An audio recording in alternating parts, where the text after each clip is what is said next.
Hurt. Is anybody hurting out there? Is anybody hurting out there? Hurt will change a person. It doesn't matter who you are or what you do. Hurt will change a person. The question we have to ask ourselves, and probably the more important thing would be, how does it change you? How will it change you? How will hurt change you? For the better or for the worse? Will hurt change you for the better or for the worse? Because during those times of transition or opposition, we have a choice that we have to make. Will we rise up and become a better person, or stoop down and even the ground? Rise up and be a better person, or stoop down and level the ground? Tell you the truth, I needed and wanted to level the playing ground a majority of my life, because I always felt that people were being taken advantage and somebody had to do it, right? People were being taken advantage and somebody had to do it, or that person did something wrong and I have to make it right. I have to wrong the rights. I have to level the playing field.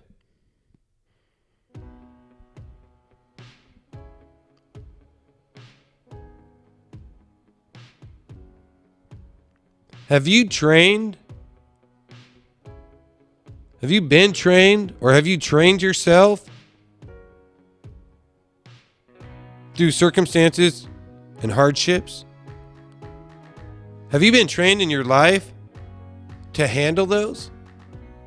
Think about it. Have you?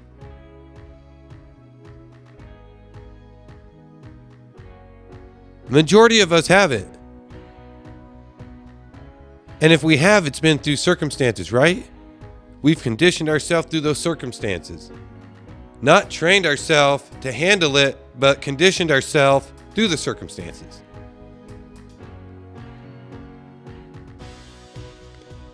For most people, we haven't. We react based off our feelings and other responses, and other people's responses.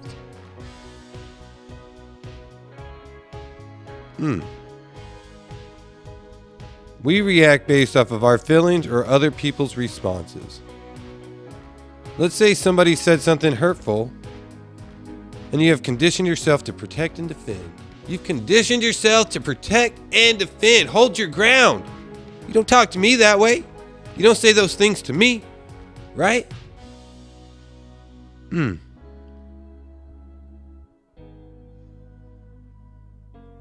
Or everyone starts reacting, and based off their reactions is the action that you put into play.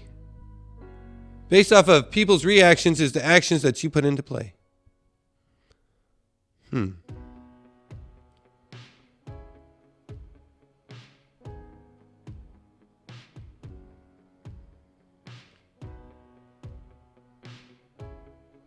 So if everybody's reaction is that you should be fighting, your first action or reaction is you should fight, right? I worked in timeshare for a while. They had trained us to use the phrase, my pleasure. It didn't matter what happened, what was said. Our response was always supposed to be, my pleasure. My pleasure. They could have called us a name, cursed us out, or just said thank you, but we had to have the same response. Listen to that again. They could have called us a name, cursed us out, or said thank you, but our response was always the same. Ooh. Today in church we actually heard, what was that? Don't let your circumstances control your contentment. And pastor was talking about Paul while he's in prison, writing these letters to the Philippians, and not letting his circumstances control his contentment, because he was content all the way through. They had just sent him money, but he was telling them, hey, before you sent me money, even though you sent me money, I was still content. I was still okay. I was still all right. Because I focused on God. I focused on God. Focused on Him first. So it didn't matter what they did to me. Called me a name, cursed me out, or said thank you. My response was the same. My response was the same. My circumstances didn't control my contentment.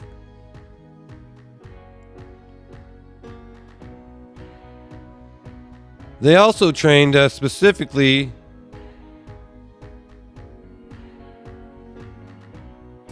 on when people were upset. They trained us specifically on when people were upset.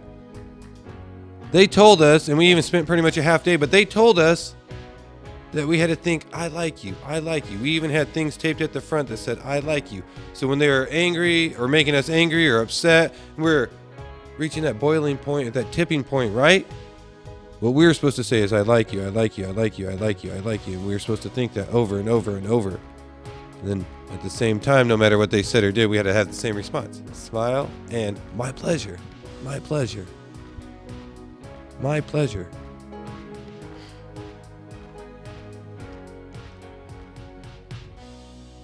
What if we trained ourselves to say, I love you, whenever a person is saying or does something that we don't agree with or like?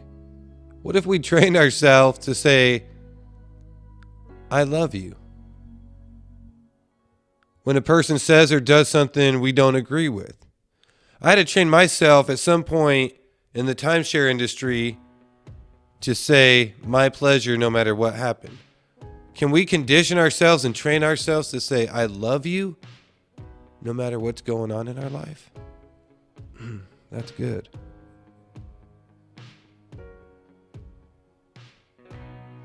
What about saying my pleasure or something nice when a person tries to hurt you with words or actions? What if your response was the same no matter what they did to you? Your response was the same. It came with love. It was based off of love.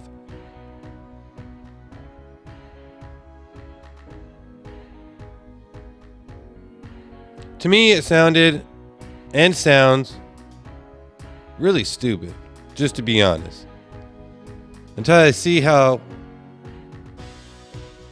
it changed others' responses. Until I seen how it had changed other people's responses.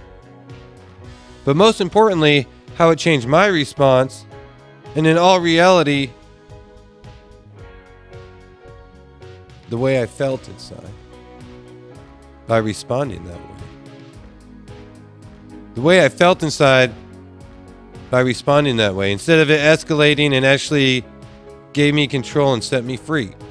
Instead of attacking me like cancer and escalating, it gave me control and set me free by having the same response, by being content no matter what my circumstances were.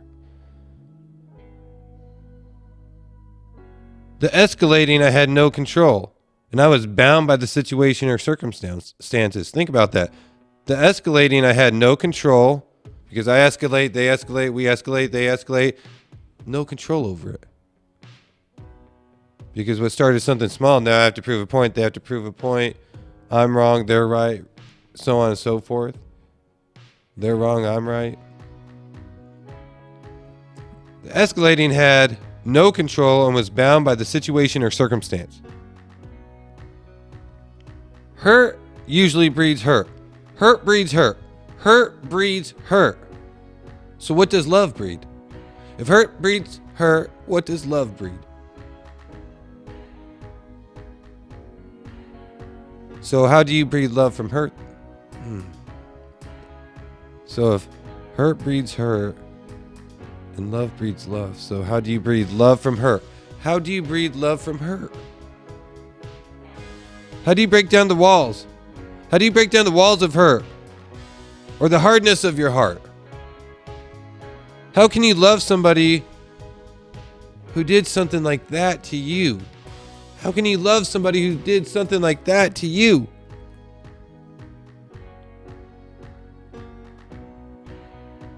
How can you love somebody who did something like that to you? I'm not talking lust, I'm talking forgiveness. I'm not talking lust, I'm talking forgiveness. The unhardening of your heart. The growing off the hurt. Not the struggle through the pain, but the progress of the gain. This is the thing. If you let the hurt overtake you, you may end up staying in the same situation your whole life. If you let the pain overtake you, you may stay in the same situation your whole life. But when you let it go, it controls you no longer, and it makes you stronger. I look at some people that hurt me in the past. I feel like I've grown and became a new person and made so much headway in my life. But then I look at them and I feel like they're still there. They're still stuck on that one thing that was. That one thing that should have been. The one thing that hurt them. They're still stuck there. Trying to hurt other people. Trying to make it right. Trying to right the wrongs.